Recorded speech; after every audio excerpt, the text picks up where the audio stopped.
Radha Radha Radha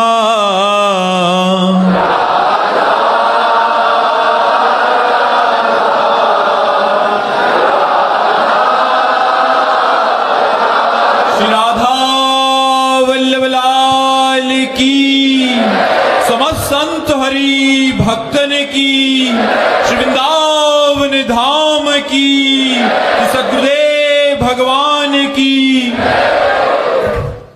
baby देवी जी बिहार से। महाराज जी, श्री रामचरितमानस के लंका कांड में जब हनुमान जी लंका में प्रवेश करते हैं तो लंकनी पर मुष्टि प्रहार करते हैं।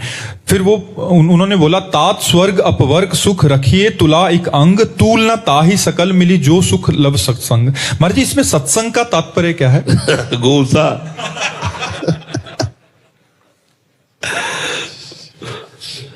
महान परम भागवत जिन कर कमल से भगवान श्री राम के चरण चापते हैं, हनुमान जी महाराज परम पवित्र बाल ब्रह्मचारी भगवत स्वरूप प्रेम में डूबे हुए, जिनके हृदय में सिया राम जी विराजमान है, जिनके कर कमल सदैव राम जी के चरणों का सेवन करते हैं, इनकी महिमा ब्रह्मा जी ने पहले बता रखी थी लंकिनी को। जब रावण ब्रह्म वर दीन्हा, चलत बिरंच कहा मोहि चीन्हा, बिकल हो सितै कप के मारे, तब जानस निश्चय संहारे। जब तू एक कप के प्रहार से मूर्छित होने लगे तो जान लेना महाभागवत हनुमान जी का साक्षात्कार हो गया और निश्चरों का विनाश निश्चित उसी दिन से शुरू हो जाएगा। तो लंकिनी ने कहा, तुम्हारे जैसे चोरों का आहार करना मेरा विषय है। कहां घुसा जा रहा चुपके से? बड़ी सूक्ष्म दृष्टि थी। यद्यपि अति लघु रूप धरे हो हनुमाना, पैठा नगर सुमिरी भगवाना। भगवान का सुमिरन करते हुए बहुत छोटा रूप धारण किया था, मतलब मच्छर से भी छोटा, अति सूक्ष्म। पर वो लंकिनी भी कोई साधारण थोड़ी थी। जो ब्रह्मा जी से बात किए हुए, ब्रह्मा जी की बात तो परम पवित्र थी। उसने दृष्टि डाली, देखा ये तो हनुमान जी महाराज जा रहे। रुको, तो हनुमान जी को कौन रोक सकता है? जिसे भगवान राम के अमोघ बाण को कोई रोक नहीं सकता, ऐसे हनुमान जी को कोई नहीं रोक सकता।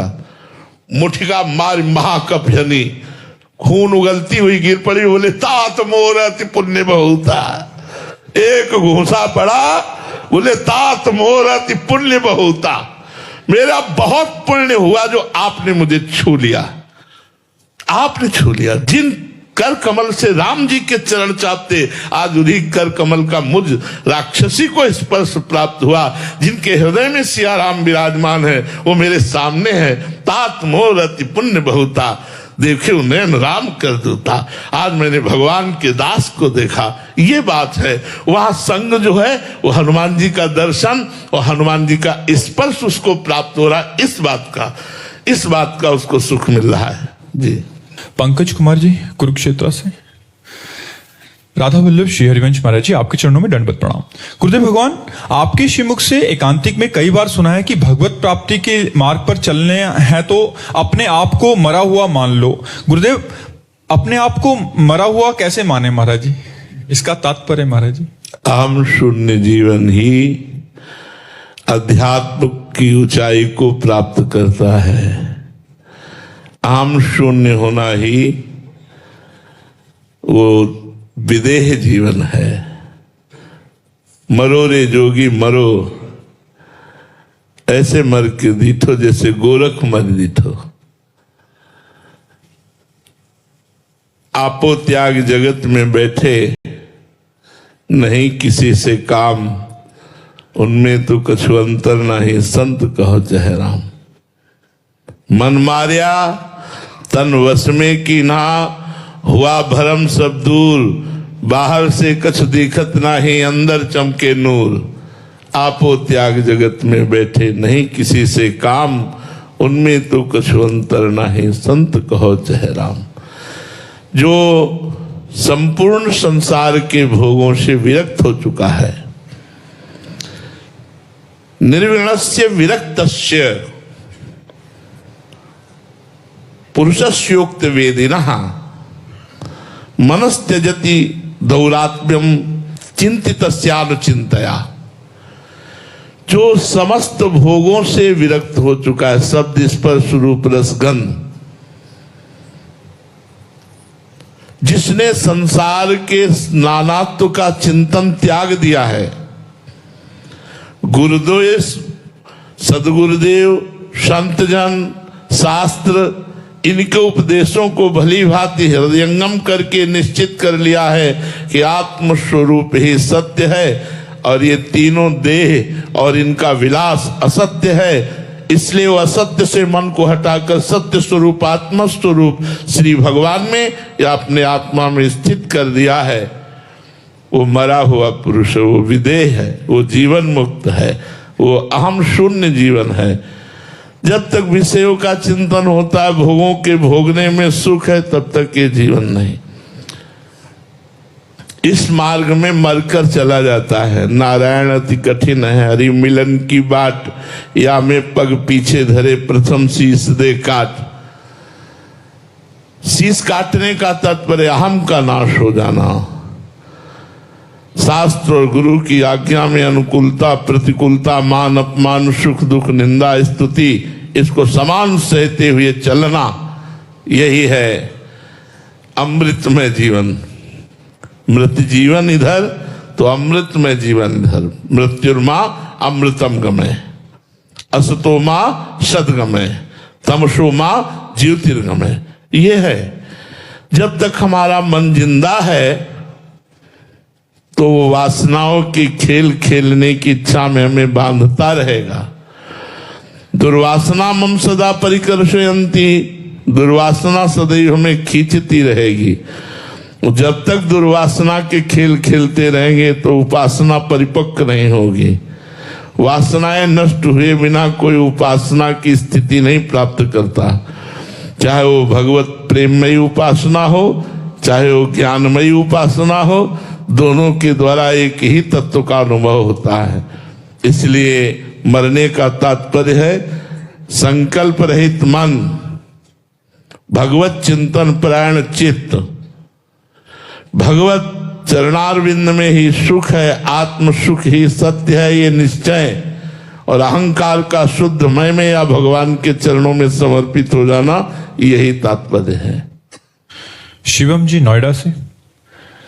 राधे राधे महाराज जी। महाराज जी, बहुत संतों की वाणी से और अष्टावक्र गीता जी में साक्षी भाव या दृष्टा भाव होने की स्थिति के बारे में सुना है। महाराज जी, क्या ये स्थिति भक्ति मार्ग में भी आती है या फिर सिर्फ ध्यान या ज्ञान मार्ग या अष्टांग योग में ही? भक्ति मार्ग में कर्म समर्पण करते हुए भगवान मेरे हृदय में बैठकर बुलवा रहे हैं, भगवान मेरी भुजाओं में बैठकर कर्म करवा रहे हैं, मेरे भगवान ही सब कुछ कर रहे हैं। भक्ति हर समय देखता है कि ये तो शरीर यंत्र मात्र है, भगवान करा रहे हैं। उमा दारू जोशित की नाई, सब ही नचावत राम गोसाई, वो अनुभव कर रहा है। ज्ञानी शरीर की जितनी चेष्टाएं हैं वो त्रिगुणमयी माया के द्वारा हो रही। गुणानुगुण वर्तन्ते मनुष्या पार्थ सर्वसा, वो अपने को दृष्टा देखता है। भक्त अपने आप को भूल करके भगवान के चिंतन में इतना तन्मय है कि सारी चेष्टाएं भगवान करा रहे हैं। ब्रह्म नहीं, माया नहीं, नहीं जीव नहीं काल, अपनी हूं सुधि ना रही, एक रहे नंदलाल। भगवत चिंतन में इतना डूबा हुआ है कि संकल्प विकल्प रहित तो होकर के कर्म हो रहे हैं। कर्म होते हुए भी वो भगवत समर्पण युक्त है, इसलिए अहम शून्य जीवन है। तभी उसके हृदय में प्रेमानंद का अनुभव होता है और वो समस्त वासनाओं से मुक्त होकर, आवागमन से मुक्त होकर भगवान की रूप माधुरी, लीला माधुरी, गुण माधुरी में डूबा होता है। और शरीर की चेष्टाएं यथावत होती हैं वो भगवान की प्रेरणा से। ओम कृष्ण जी अमृतसर से। राधे राधे महाराज जी। महाराज जी, उमा कहूं मैं अनुभव अपना, सत हरि भजन जगत सब सपना, और जड़ चेतन जग जीव जत सकल राम में जाने, बंधु सबके पद कमल सदा जोरी जुग पानी। महाराज जी, एक नए साधक को इन दोनों भावों में से कौन सा भाव लेकर चलना चाहिए अपने जीवन में? दोनों। पंछी जब आकाश में उड़ता है तो एक पंखे से नहीं उड़ता, दोनों से। दो पंखे होते हैं। ऐसे हमारी सत्य वस्तु का अनुभव करने के लिए दो बातें हैं, अन्वय और व्यतिरेक। है नहीं है।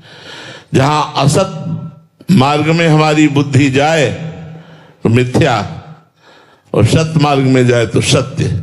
इसीलिए ब्रह्मसूत्र भी कहता है ब्रह्म सत्यम जगन मिथ्या, और जब अनुभव हुआ तो सर्वम खलमिदम ब्रह्म ने नानास्ति किंचन, सब ब्रह्म ही है, ब्रह्म के सिवा कुछ भी नहीं है। पर प्रारंभ में ब्रह्म सत्यम जगन मिथ्या। तो प्रारंभिक साधक को चाहिए कि इस नानात्व को मिथ्या मान करके सत्य स्वरूप भगवान में चित्त को लगाने की चेष्टा करे, या सब संबंधों में सब रूपों में मेरे भगवान ही विराजमान हैं, ऐसा भाव करके चले। दो भाव है, या तो इसे मिथ्या मान करके चलो तो आके अनुभव में हो जाएगा कि भगवान ही सब रूपों में है, या अभी से भगवान मान करके चलो तो ये सिद्ध हो जाएगा कि जड़ चेतन जग जीव जत सकल राम में जाने। पर ये नानात्व मिथ्या है बच्चा। प्रतिक्षण नाश को प्राप्त हो रहा है, परिवर्तनशील है। सत्य परिवर्तनशील नहीं होता, एक रस होता है। और ये एक रस नहीं है, विषम है, ये द्वंद्व है। सुख दुख मान अपमान लाभ हानि जय पराजय जन्म मृत्यु, ये द्वंद्वमय है। जो एक है वो द्वंद्वातीत है, वो कालातीत है, वो त्रिगुणातीत है, वो चिदानंदमय है। वही आपका स्वरूप है। अगर ज्ञान मार्ग में देखो और भक्ति मार्ग में देखो तो वही आत्म स्वरूप भगवान है।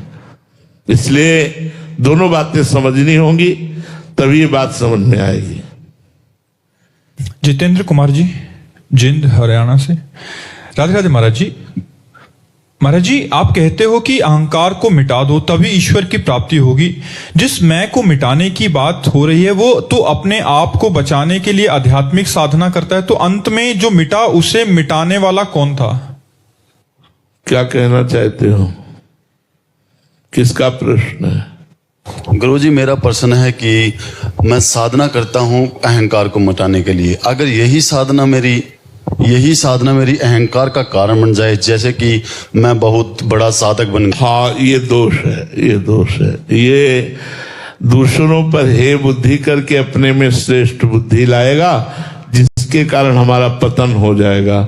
हमें दूसरों में भगवत बुद्धि और अपना सुधि ही ना रहे। तभी तो कहा कि भक्त देखता है कि भगवान के द्वारा, जैसे आपका भजन बन रहा है तो आप कहोगे गुरुदेव की बड़ी कृपा, संतों की बड़ी कृपा, भगवान की बड़ी कृपा कि मेरा भजन बन रहा है। अगर ये बात आता है कि ये लोग तो इतना भजन नहीं करते जितना मैं भजन करता हूं, तो दूसरे में हे बुद्धि, अपने में श्रेष्ठ बुद्धि, ये पतन का मार्ग है, ये उन्नति का मार्ग नहीं। अध्यात्म में वो भ्रष्ट हो जाएगा जो अपने को श्रेष्ठ मानता है। अध्यात्म तो तब होता है जब तृणादपि सुनी चेन तरोरी सहिष्णुना अमानिना मान देन कीर्तनीया सदा हरि। अपने को तृण से नीच समझता है, सबको श्रेष्ठ समझता है, सबको सम्मान देता है, स्वयं अमानी रहता है, वृक्ष के समान सहनशील होकर निरंतर नाम जप करता है, वो महात्मा बन जाता है। पैंट शर्ट में भी वो महात्मा होता है। तो बच्चा, ये बात तो निंदनीय है, इसे त्यागना चाहिए। ये त्यागने से ही आध्यात्मिक की ऊंचाई पर चढ़ा जा सकता है। समझ पाए आप? जी। अशोक अग्रवाल जी, लखनऊ से। राधे राधे महाराज जी। महाराज जी, आप कह रहे हैं कि आप विधायक हैं। आप पूछना चाहते हैं कि राजनीतिक और सत्ता के मार्ग पर प्राय अहंकार और मद की बाधाएं महाराज जी आती रहती हैं जीवन में। एक जनप्रतिनिधि अपनी सत्ता की शक्ति को बिना अहंकारी हुए केवल ठाकुर जी की सेवा कैसे? देखो, आप तो मान लो एक विधायक हैं, चक्रवर्ती सम्राट से बहुत छोटा पद है ये। वो जो बादशाह होता है वो थे अम्बरीश जी। अन्य पूरे संपूर्ण भारत के नहीं, विश्व के वो राजा थे। चक्रवर्ती कहते हैं जहां से सूर्य उदय होता है, जहां से अस्त होता है। सम्राट थे और भगवान के अनन्य दैन्य भक्त थे। कितने ऐसे सम्राट हमारे इतिहास में हुए जो भगवान के भक्त हुए, दैन्य हुए। आप प्रजा के स्वामी नहीं हैं। आप जब धैर्य पूर्वक देखिए तो आप प्रजा के सेवक हैं। विधायक पद, सांसद पद या मुख्यमंत्री पद, ये जितने पद हैं ये समाज सेवा के लिए रखे गए हैं। अगर हम अपने को समाज सेवक समझते हैं तो हमारा मार्ग ठीक चलेगा, अगर समाज का स्वामी समझते हैं तो हमारा मार्ग गलत हो जाएगा। आप स्वामी नहीं हो, स्वामी तो भगवान हैं, आप सेवक हो। अगर सेवक बन करके आप समाज की सेवा करें तो विधायक पद आपको अभिमान रहित करके भगवान के मार्ग में आगे बढ़ा देगा। सबकी सेवा करना, जितना क्षेत्र आपके अंतर्गत आता है विधायक में, उतने क्षेत्र को आप विचार पूर्वक सोचते रहिए, कैसे मैं गरीबों को सुख पहुंचाऊं, कैसे लोगों को अनुकूलता प्रदान करूं।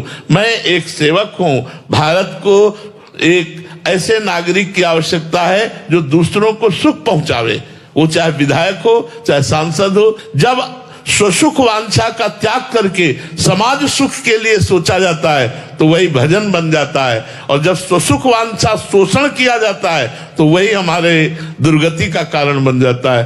तो यदि हम नाम जप करें और अपने को समाज सेवक समझें तो हमें लगता है फिर गर्व नहीं छुएगा आपको, फिर आप भगवान की भक्ति से युक्त होकर के यही आपकी भगवान की पूजा बन जाएगी, और इसी पूजा से भगवान प्रसन्न हो जाएंगे। समाज की सेवा का बहुत बढ़िया अवसर मिला है। आप हजारों गरीबों को सपोर्ट कर सकते हैं, हजारों समस्याओं का समाधान कर सकते हैं, क्योंकि आप सरकारी पद पर हैं। आप उस पद का सदुपयोग कीजिए और ये सोचते रहिए कि मैं तो सेवक हूं, स्वामी नहीं। स्वामी तो भगवान है, मैं सेवक हूं, समाज का सेवक हूं। हम भी समाज के सेवक हैं, हम भी समाज आध्यात्मिक सेवा हम भी कर रहे हैं। सबको नमस्कार करके हमारे जो अध्यात्म की संपत्ति मिली है वो सबको बांट रहे हैं, और उसमें जो जो ग्रहण कर रहे हैं वो सुख का अनुभव कर रहे हैं, जो त्याग रहे हैं वो दुख का अनुभव कर रहे हैं। जी तनिष अरोड़ा जी होशियारपुर से। महाराज जी, आपके चरणों में कोटि कोटि प्रणाम। गुरुदेव, आपका सत्संग सुनकर पता चला कि संसारिक इच्छाओं का कोई अंत नहीं है, इसलिए मैं अपनी इच्छाओं को बढ़ाना नहीं चाहता। पर जब भी मैं किसी के पास कोई चीज देखता हूं जो मेरे पास नहीं है तो मन में आता है कि ये भी मेरे पास होता तो अच्छा होता। महाराज जी, ऐसी भावनाओं को खत्म करने के लिए मैं क्या करूं? महाराज, नाम जप करो। भगवान के नाम में बहुत बड़ी सामर्थ है। वो चाहेंगे तो पूर्ण कर देंगे, वो चाहेंगे तो समाप्त कर देंगे। नाम जप करो, भगवान चाहेंगे तो कामना की पूर्ति कर देंगे, और भगवान चाहेंगे तो कामना को शांत कर देंगे। दोनों काम भगवान मंगलमय ही करेंगे। इसलिए अगर चाहिए, देखो लोगों को चाहिए तो, पर भजन नहीं करते। करदम जी को भगवान ब्रह्मा जी ने आज्ञा करी कि सृष्टि रचना करो, तो अकेले तो सृष्टि रचना हो नहीं सकती, अब पत्नी चाहिए। तो उन्होंने पत्नी चाहिए इसलिए 10,000 वर्ष तक भजन किया। स्वयं सच्चिदानंद भगवान श्री हरि प्रकट हुए और कहा वरदान मांगो, तो उन्होंने कहा पिताश्री की आज्ञा है कि सृष्टि वृद्धि को प्राप्त हो, तो सृष्टि वृद्धि को प्राप्त हो इसलिए मुझे पत्नी चाहिए। भगवान के आंसू गिर पड़े कि 10,000 वर्ष तक तपस्या पत्नी के लिए, तो बिंदुसर तीर्थ जो बना वो अश्व से बना। भगवान ने कहा आदि सम्राट महाराज मनु की पुत्री देवहूति जी परसों आएंगी और उन्हें आप स्वीकार कर लेना। करदम जी का ब्याह हुआ, स्वयं भगवान पुत्र रूप में प्रकट हुई, कपिल भगवान के रूप में, और सांख्य शास्त्र का उपदेश करके उनका और जगत का मंगल किया। हम जो चाहें भगवान से चाहें और नाम जप करें तो या तो हमारी चाह पूर्ति हो जाएगी, और यदि वो वस्तु अमंगल करने वाली है तो उस कामना की ही शांति हो जाएगी। इसलिए हम खूब नाम जप करें। प्रताप नारायण द्विवेदी जी लखनऊ से। महाराज जी, सत्य क्या है? प्रभु, आत्मा, ब्रह्म, हरि, ये पर्यायवाची उसी के हैं। एक सत्य के बहुत रूप से विवेचन करने वाले शास्त्र मिलेंगे, बहुत से विवेचन करने वाले संत मिलेंगे, पर वो एक सत्य है प्रभु, जो सबका स्वामी है, जो सब रूपों में है, वही परमात्मा एक सत्य। सच्चिदानंद रूपाय विश्वोत्पत्त्यादि हेतवे तापत्रय विनाशाय श्री कृष्णाय वयम नमः। सत कौन? भगवान। चिदानंद कौन? भगवान। आनंद कौन? भगवान। सच्चित आनंद, सच्चिदानंद रूपाय, विश्वोत्पत्त्यादि हेतवे, विश्व की उत्पत्ति आदि का हेतु है। तापत्रय विनाशाय, तीनों तापों का नाश करने वाले कौन? श्री कृष्णाय वयम नमः। श्री कृष्ण प्रभु सत्य है, श्री राम प्रभु सत्य है, भगवान शंकर सत्य है। ये नाम उनके अलग अलग, सत्य एक है। वही एक सत्य विविध रूपों में दिखाई दे रहा है, सत्य एक है।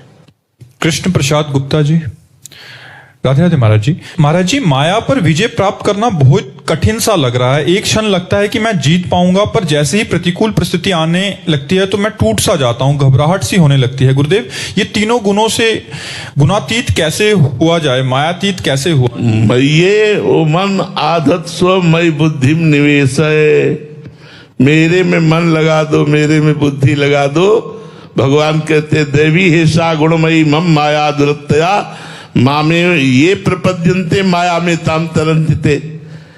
ये जो दैवी त्रिगुणमयी माया है, इससे पार होना दुरत्य है, स्वयं भगवान कह रहे हैं। अगर इससे पार होना चाहते हो तो मेरे चरणों की शरण में आ जाओ। भगवान की शरण में होकर गीता जी का स्वाध्याय करो, श्रीमद् भागवत का स्वाध्याय करो, संतों का सत्संग करो, खूब मंत्र नाम जप करो। जो दुख सुख आवे भगवान का कृपा प्रसाद अनुभव करते उसे सह लो, देखो निकल जाओगे। अगर भगवान में चित्त लगा है तो आपसे सच्ची कहते हैं कोई भी दुख परास्त नहीं कर सकता। अगर भगवान में चित्त नहीं लगा है तो कोई भी सुख आपको शांति नहीं प्रदान कर सकता। भगवत विमुख को त्रिभुवन का राजा बना दिया जाए, सब भोग उसे एक साथ दे दिए जाए, तो भी वो कभी तृप्त व शांत नहीं हो सकता। और भगवत शरणागत, भगवत चिंतन करने वाले को एक साथ दुनिया के सारे दुख दे दिए जाए तो भी वह शांत नहीं हो सकता, क्योंकि भगवान आनंद समुद्र उसके हृदय में स्थित होकर के वो सामर्थ्य देते हैं जिससे वो सब दुखों को भूल जाता है। इसलिए विश्वास करो, आप भगवान के नाम जप में बड़ी सामर्थ्य है, टूटो मत। देखो, ऐसा नहीं कि हम केवल प्रवचन कर रहे हों, कैसा दुखमय जीवन है, लेकिन आपसे सच्ची कहता हूं, मुझे एक मिनट भी कभी दुख का अनुभव नहीं होने देते प्रभु।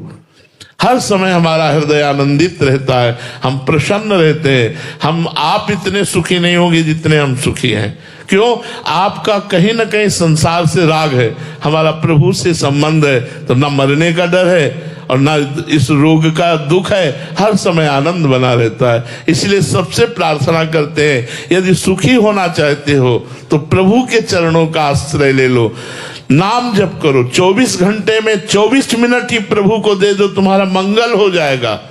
24 मिनट नाम जप करने लगो, तुम्हारा मंगल हो जाएगा। आप शुरू तो करो। अब आप शराब पिएंगे, मांस खाएंगे, गंदे आचरण करेंगे तो आप दुर्गति को प्राप्त होंगे, अशांति को प्राप्त होंगे, चिंता भय शोक ये आपको ग्रसित कर लेंगे, आप डिप्रेशन में चले जाएंगे, ओवर थिंकिंग इतनी बढ़ जाएगी कि आप शांत नहीं रह पाएंगे। इसलिए नाम जप करो, पवित्र भोजन करो, गंदे भोजन का त्याग करो, आप देखो शांति मिलने लगेगी, हृदय शांत हो जाएगा।